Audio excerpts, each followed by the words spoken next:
Welcome everyone, thanks for joining me. Today on the adventure, this is the Dragon's Teeth rock feature. I don't know what it's actually called. It's called the Dragon's Teeth, but it's some kind of hike that you can take. And it's not a long hike at all. Took about 2 minutes to get down from the road to this rock feature. It's actually a lava rock feature, some kind of ancient feature. It's really cool. There's Molokai in the distance, the island. It was very windy out here by the ocean, as it always is by the ocean for the most part. And you get some epic views out here, man. Really amazing. The water is just such an incredible color. The ocean is just incredible, the amount of power that the water has. And every time I see the ocean somewhere at a different place, it's just an amazing thing to witness. You know, being on these islands out in the middle of the Pacific Ocean. It's just incredible. But so here's some of these rocks, and here's this big rock feature. It kind of juts out into the ocean. So you're able to walk out on it, and there's just a lot of different little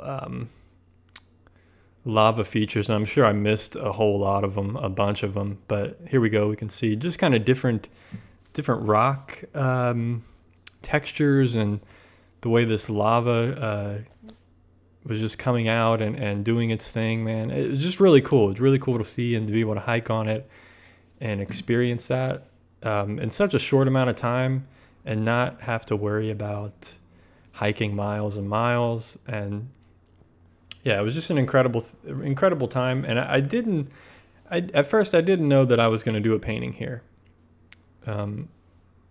But the funny thing is there's so many things to paint. You know, this ocean crashing on the waves, island out in the distance, looking back towards where I came from. You know, every single view was paintable pretty much. The problem was it was very windy out there, and I didn't want to be out in the sun. This is kind of earlier in the morning, but I didn't want to be out in the sun directly for quite a while. So I couldn't paint out here forever, but you can see how dark that ocean is, how rich in saturation the color is. Just incredible view. Incredible view. And all those condos and stuff you saw off to the left there in that past clip. The story apparently, here's more of the condos. The story apparently is there was a big controversy in the past around this area, and they were going to build more condos, but they ended up coming across a burial ground, one of the largest burial grounds ever found in Hawaii, so they had to stop building. But here's my little painting spot, and here's me mixing up some color. So this is the thing about plein air, at least the way that I do it. And I've seen some other artists do similar stuff to me, but I paint in the craziest locations. Which is cool with the way my setup is. My simple setup allows me to pretty much plop down wherever I want to or stand up, and I can do a painting. This spot was probably one of the most challenging while in Hawaii. I ended up very early in the painting, I ended up like stepping back or bending backwards. I ended up banging my knee or my ankle, and it was really painful. But after that, I learned to just stay where I'm at and not move. So, yeah, that's the cool thing about plein air is like sometimes you're going to run into these challenging spots to paint in. And this one, like I said, this one was very challenging for me, just the way that had to sit there, the way the light was, the sun. You know, I had to find a shady spot for my sketchbook just to make it a little bit easier for filming and just easier in general because it was so bright. It was hard to see what was actually what was going on. If I was out in the direct sun, I'd have to squint so much it would just make my painting very gray because I wouldn't be getting enough color into my eyes if I was squinting so much.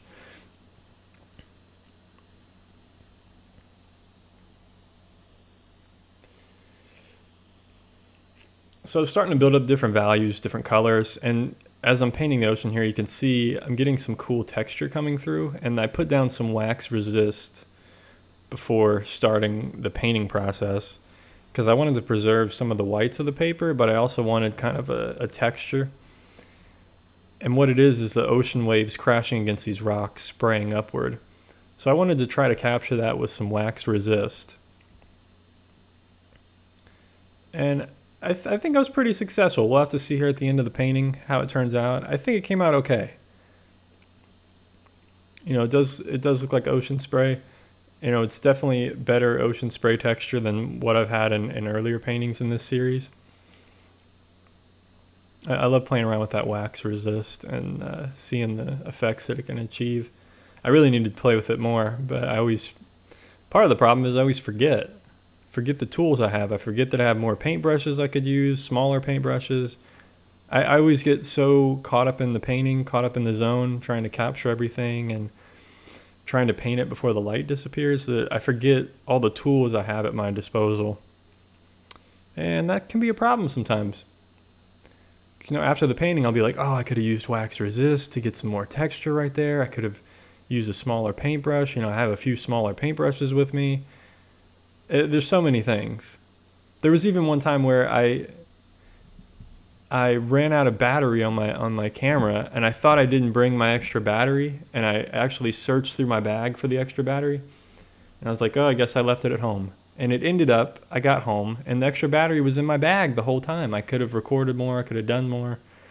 You know, it's funny when you're not organized or you just misplace something, you forget you have it. It can really hinder you or change the outcome of what could have happened. But that's how it goes sometimes. So with this painting, I'm trying to capture the essence of this dragon's teeth. So the reason it's called dragon's teeth, as you can see, what I'm painting here, these jagged rocks right along the ocean. It looks like a jaw of a dragon or something, or some kind of large animal. So I guess that's how it got the name dragon's teeth. It's pretty cool. So like I said, I'm trying to capture the essence because there's so much out there. There's so many rocks. There's, as you guys saw, it's so complex out there. There's no way, I'm no John Singer Sargent, so there's no way, especially how small I'm painting. He painted much larger watercolors, probably like quadruple the size that I'm doing, and that was probably like the smallest he went. So I'm no John Singer Sargent, man, and as small as I'm painting, there's no way I'm going to be able to paint every rock, every shadow. You know, I can't sit there all day and paint rock for rock and do all that like he would. So I have to make it up.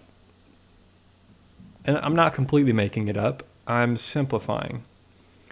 And this was super challenging for me because I had to consciously tell myself when to stop this painting because I almost overpainted it.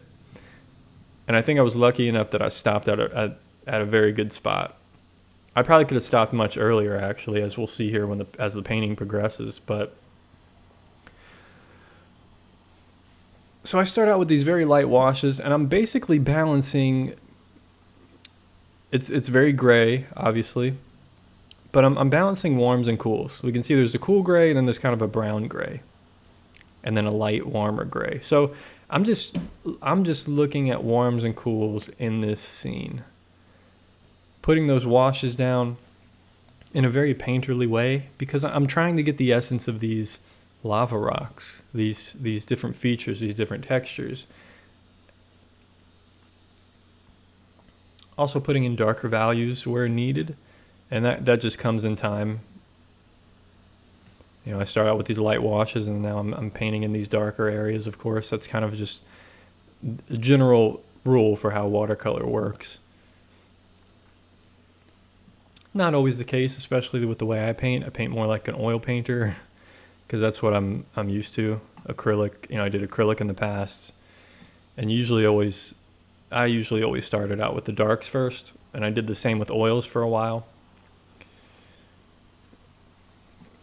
And then when I switched to watercolor or started using watercolor, it was very difficult.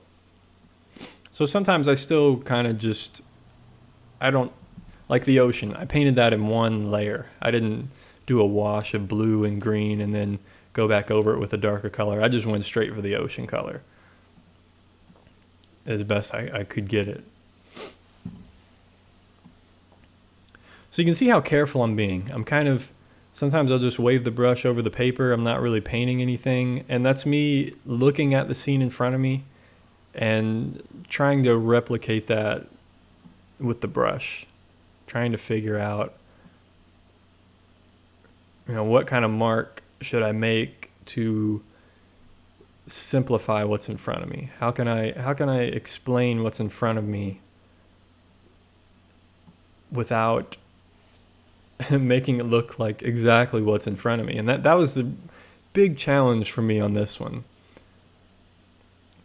Because some areas I did paint exactly what was in front of me, some kind of rock features, and then in other spots I just had to make it up. And obviously I was moving rocks around in my mind and visually on the paper. It's not like I'm completely making things up.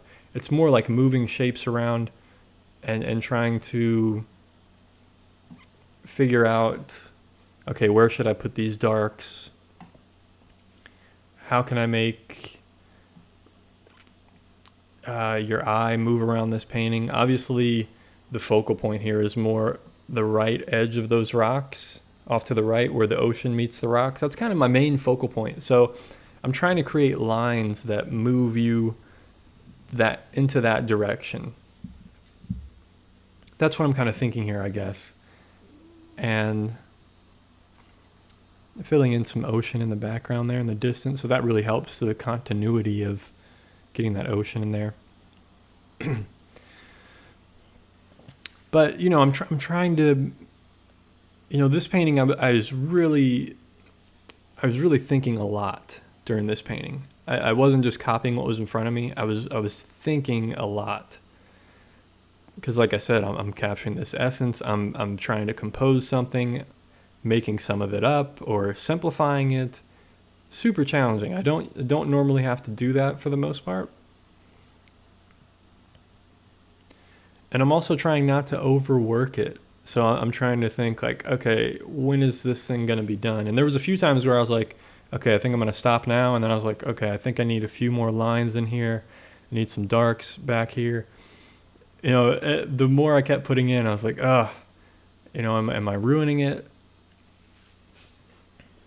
Because I kind of liked having it look incomplete, especially down at the bottom, because my focus isn't there. I don't care about the rocks down in the bottom center or bottom left. Like that's not my focal point. So I don't even want to worry about that. There's no reason to fill it in. See, like even the strokes I'm doing right now, like it's not really necessary to have any of those. But having some darks in the foreground, more at the bottom, can help to give it a little bit more depth. So that could be necessary. So yeah, you can see now I'm just putting in these very smaller shapes, and it's getting pretty close. I don't want too much complexity here, too much variety. I want some areas that are just flat color or don't have super small shapes.